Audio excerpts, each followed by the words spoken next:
Olá, queridos. Vamos então à nossa revisão da avaliação do segundo bimestre, tá? Vamos lá então, pessoalzinho aí do sétimo ano. Bora lá. Determine o valor das variáveis. Lembrando, as variáveis são as nossas incógnitas aqui, os valores que a gente não conhece. E pede o seguinte também, não se esqueça de explicar por que os triângulos são semelhantes. A gente fez isso bastante lá no comecinho do ano. Aqui a gente vai fazer de novo, tá? Então vamos lá. Aqui a gente tem um triângulo, certo? Um triangulão, e dentro desse triangulão tem um triangulinho. Gente, para a gente conseguir saber se esses dois triângulos são semelhantes, o primeiro passo qual é? Lembram-se? É sempre desenhar esses triângulos separadamente, tá bom? Então o primeiro triângulo seria esse triângulo aqui, ó, o AEB, né? Então esse aqui. Desenhar ele do ladinho aqui, ó, um triângulo AEB. Ele tem um ângulo reto aqui. Aqui é o E, aqui é o B e aqui é o A, certo? Aqui mede 12, né? Do E até o B mede 12 e do A até o B mede 16. Muito bom. A gente sabe que do A até o E também mede 20, né? A gente sabe que mede 20. O outro triângulo é o triângulo grandão. Vamos desenhar ele aqui do lado. Ó. Bom, desenhando ele aqui do lado, nós temos o triângulo. Vou apagar esse pedacinho aqui. Vamos lá. Então, esse triângulo grandão ele tem um ângulo reto aqui, certo? Aqui mede x. Este lado aqui mede 20 mais o y, certo? Mais o pedacinho que mede y, este pedaço mais este. E aqui embaixo mede 16 mais o pedaço que mede 14, porque é do A até o C. Aqui em cima é o D, né? Então aqui, quanto que dá 16 mais 14? 16 mais 14 dá 30. Ótimo! Então aqui a gente já tem os dois triângulos desenhados separadamente. Então a gente já consegue analisar se esses dois triângulos são semelhantes ou não. Vamos lá. Então a primeira coisa que a gente precisa perceber. Vejam, esses dois triângulos têm um ângulo reto, né? Então um ângulo de 90 graus aqui nesta pontinha. Na pontinha B, no caso do triângulo pequeno, e na pontinha C, no caso do triângulo grande. Então nós já temos aqui, ó, lembra do caso AA? A gente já tem um A, certo? Porque tem um ângulo aqui igual ao ângulo aqui, beleza? E aí a gente pode tentar perceber, procurar se tem algum outro ângulo que é igual nos dois. Vejam, gente, aqui é a pontinha A. Nós temos um ângulo aqui da pontinha A. Aqui é a mesma pontinha, então o ângulo é o mesmo. Se a pontinha é a mesma, o ângulo é o mesmo. Então pronto, a gente já tem então o caso AA. Então, lembra-se que se a gente já tem dois ângulos iguais nos dois triângulos, né? Os dois triângulos já são semelhantes pelo caso AA, porque o terceiro ângulo também vai ser igual, certo? Então esses dois triângulos são semelhantes, porque eles têm dois ângulos iguais, então eles têm três também ângulos iguais, tá bom? É o caso AAA, ou o caso AA, beleza? Muito bom, então agora a gente precisa descobrir o valor das variáveis, ou seja, a gente precisa descobrir o valor de x e o valor do y. Bem, vamos lá então fazer a nossa semelhança de triângulos. Como é que a gente faz? Pega um lado de um triângulo e divide pelo lado do outro triângulo, né? O lado que seja aquele lado que a gente está chamando que é o lado que é parente, né? Certo? Vamos lá. Quem é o parente do lado que mede 30 aqui? O AC. 30. Quem é o parente dele aqui no triangulinho pequeno? É o 16, concorda? É só a gente observar os ângulos, né? Ó, tá ligando o ângulo vermelhinho com o ângulo reto aqui. O 16 também, ó, tá ligando o vermelhinho com o ângulo reto. Então é 30 dividido por 16. E aí a gente procura mais dois lados que são parentes, né? Por exemplo, aqui o lado DE, que é o x, um triângulo maior, né? E divide pelo parente dele. Quem é o parente dele no triângulo pequeno? É o 12, né? Pode ver que esses dois lados estão conectando. Ó. Aqui está ligando os dois arquinhos com o ângulo reto e aqui também os dois arquinhos com o ângulo reto, tá? Eles têm que estar conectando os mesmos ângulos para que eles sejam parentes, tá bom? E agora é só fazer uma regrinha de 3, né? Este vezes este vezes este. Então vai ficar 16 vezes x igual a 30 vezes 12. 30 vezes 12, gente, dá 3 vezes 12 dá 36. Põe o 0, 360. Agora é só passar o 16 para o outro lado dividindo, vai ficar 360 dividido por 16. Esta fração, gente, a gente pode simplificar, né? Vamos tentar simplificar essa fração. Vamos lá. Dividindo em cima e embaixo. Ó, a gente poderia dividir por 2. Vamos ver o que vai acontecer. Ó. Dividindo por 2 vai ficar 360 dividido por 2, 180. E 16 dividido por 2 dá 8. Pode tentar dividir por 2 de novo, né? Ó, por 2 de novo. 180 por 2 dá 90. Por 2 dá 4. E a gente pode dividir por 2 de novo. Em cima vai ficar 45. E embaixo vai ficar 2. E você poderia, agora, por exemplo, você pode dividir também o de cima pelo de baixo, né? Quanto que dá 45 dividido ao meio? 45 dividido ao meio, gente, vai dar 22,5. Então, o x aqui, esse tamanho x, vale 22,5. Muito bom. Agora, a gente tem que descobrir o tamanho y. Tá? Uma dica que pode facilitar o problema é chamar este lado aqui, ó, do 20 mais y, de uma outra letra, por exemplo, a letra Z, beleza? Essa é uma forma. E agora a gente faz o mesmo procedimento. Vamos lá então. Quem é o parente do lado que mede Z? O parente do lado que mede Z é o 20, beleza, né? E aí a gente pega mais outros dois lados. Podemos pegar o 30 e o 16 também, tá? 30 dividido por 16. E agora a gente multiplica cruzado. Vai ficar 16Z igual a 20 vezes 30, que dá 600, certo? Ó, beleza. Agora a gente passa o Z, o 16 dividindo, vai ficar 600 dividido por 16. E agora a gente pode ir simplificando para ficar uma divisão mais bonitinha, mais fácil, né? A gente poderia, por exemplo, dividir em cima por 4, embaixo por 4 também. Quanto é que vai ficar? Ó, 600 dividido ao meio dá 300, dividido ao meio dá 150. Embaixo a gente, 16 dividido por 4 dá 4 mesmo. Dá para dividir por 2 de novo, né? Então, dividindo por 2 vai ficar 75 em cima e embaixo vai ficar 2. 75 dividido ao meio, gente, dá quanto? Vamos ver. 35 mais 35 dá 70. Então ficaria 37,5, né? 37,5. 75 dividido ao meio.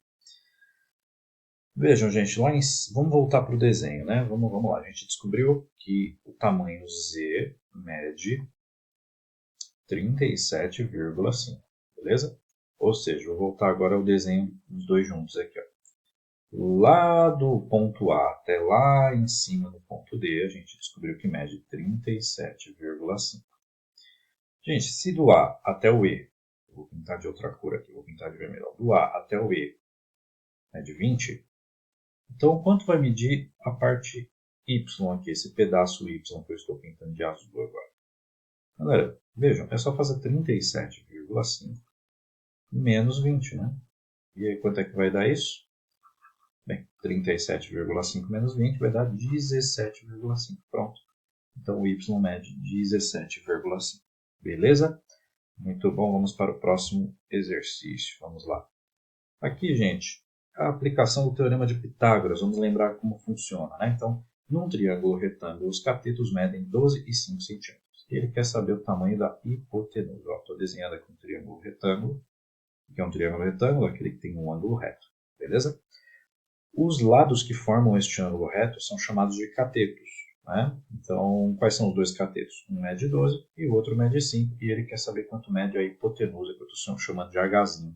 Beleza? Vamos lá, então. Teorema de Pitágoras, gente. Se a gente quer descobrir a hipotenusa, a gente vai usar o sinal de mais. Né? Então, a hipotenusa ao quadrado é igual a um cateto ao quadrado mais o outro cateto ao quadrado. Como é que vai ficar, então? Ó? 12 ao quadrado é 144.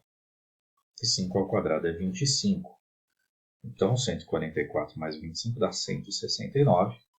E aí a gente passa esse quadrado lá para o outro lado com raiz quadrada, fica 169. E a raiz quadrada de 169, se você não lembrar, faz o seguinte, fatora. Né? Vamos lá, fatorando isso. Bem, gente, aqui a gente vai ter que fazer o seguinte, fatorar tem que dividir por 13, não tem jeito. Tá? O primeiro divisor aqui é o 13. Então, dividir por 13 que dá 13, depois dividir por 13 de novo, que dá 1.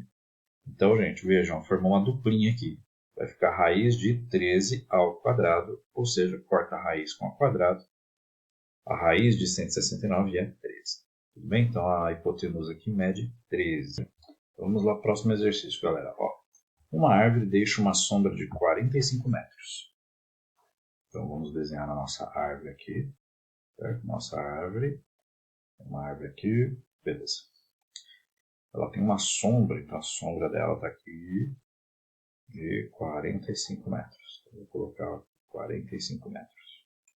A distância entre o topo da árvore e a ponta da sombra mais distante da base da árvore é de 45 metros, então, ou 53 metros. Então, daqui em cima, ó, do topo da árvore até a ponta da sombra lá embaixo tem 53 metros. E aí ele quer que a gente descubra quanto é a altura da árvore. Vou chamar a altura da árvore que é de x. Percebam, gente, isso aqui é um triângulo retângulo, tá? Quem é a hipotenusa? Vamos desenhar esse triângulo aqui do lado para ficar mais fácil de enxergar. Então nós temos aqui, ó, valendo 53 metros. Aqui embaixo, valendo 45 metros. E aqui valendo x, que é a altura da árvore. Veja, o ângulo reto está aqui. Então os catetos são x e 45. Bem? E a hipotenusa, então, é o que sobrou, 53 metros. Tá? Então vamos lá. Se a gente quer descobrir um cateto, a gente vai usar a conta de menos, tá bom? Então vamos lá, o nosso x ao quadrado, que é a altura, vai ser quem? O maior ao quadrado menos o menor ao quadrado. Quem é o maior, 53 ou 45? O 53 ao quadrado menos o 45 ao quadrado. Tudo bem? E aí vamos lá calcular isso. Bom, 53 ao quadrado deu 2.809. E o 45 ao quadrado deu 2025.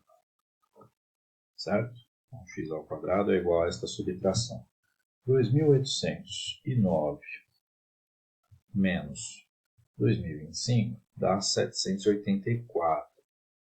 784. Aí a gente passa lá a raiz quadrada, né? Para o outro lado vai ficar a raiz de 784. Então a raiz de 784 é 28. Então, nossa altura da árvore aqui é de 28 metros. Beleza? Vamos lá, próximo exercício então. Aqui nós já estamos falando das relações métricas do triângulo retângulo. Para a gente lembrar as relações métricas, vamos usar esse desenho aqui, né? Então, primeiro, o T maiúsculo, certo? T maiúsculo engloba quem, gente? Ó, como é que é? As pontas B vezes C igual a H vezes A. Beleza? Esta é a primeira relação métrica. Depois nós temos o T de ponta cabeça. Qual que é a relação? H ao quadrado, ó, H ao quadrado é igual a M vezes N. M vezes N. Eu coloquei no roteirinho exatamente para vocês treinarem, né, e decorarem, tá? Depois nós temos o arquinho pela esquerda, que é quem? B quadrado igual a M vezes A. E o arquinho pela direita, B quadrado igual a... C quadrado igual a... C quadrado igual a M vezes A. Certo? Não pode esquecer que quem é o A? É o M mais o N, né? Vamos escrever isso. O A é tudão, é o M mais o N. E tem uma outra relação métrica que a gente também não pode esquecer, que é Pitágoras, certo? Neste triângulo, ó, pensa no triângulo todo aqui. Quem são os catetos? Olha o ângulo reto aqui em cima. Então, os catetos são B e C, certo? E quem é a hipotenusa? A hipotenusa é o A. Bem, então, nós temos aqui os catetos, ó, A quadrado igual a soma dos catetos ao quadrado, aqui é o B quadrado mais C quadrado. Beleza? Essas são as relações métricas, tá bom? E aí nós precisamos então descobrir o valor de x. Vejam, gente, qual é a relação aqui que aparece? Qual a relação métrica que poderia nos ajudar a encontrar o valor de x? Vejam, ó, é só pegar esta aqui, que é o t de ponta cabeça, ou seja, x quadrado é igual a 3 vezes 12, tá bom? Ou seja, x quadrado é igual a 36. Então, a raiz de 36 é 6. Pronto, achamos o valor de x. Então, vamos colocar aqui, ó, que o x vale 6. E agora, olha que interessante, a gente pode fazer Pitágoras neste triângulo aqui, ó, certo? A gente poderia fazer Pitágoras nele. Quais são os catetos? O 3 e o 6. Quem é a hipotenusa? O y, que aqui é o ângulo reto, né, gente? Então, y ao quadrado é igual a 3 quadrado mais 6 quadrado. Então, nós temos, ó, 3 quadrado dá 9, 6 quadrado dá 36. E aí nós teremos, então, 9 mais 36 dá quanto? 45. E aí a gente tem que fatorar, né, o 45. Fatorando 45, nós teremos 45 dividido por 3, 15 por 3, 5 por 5, 1. Então, a resposta seria, para terminar, 3 raiz de 5. Beleza?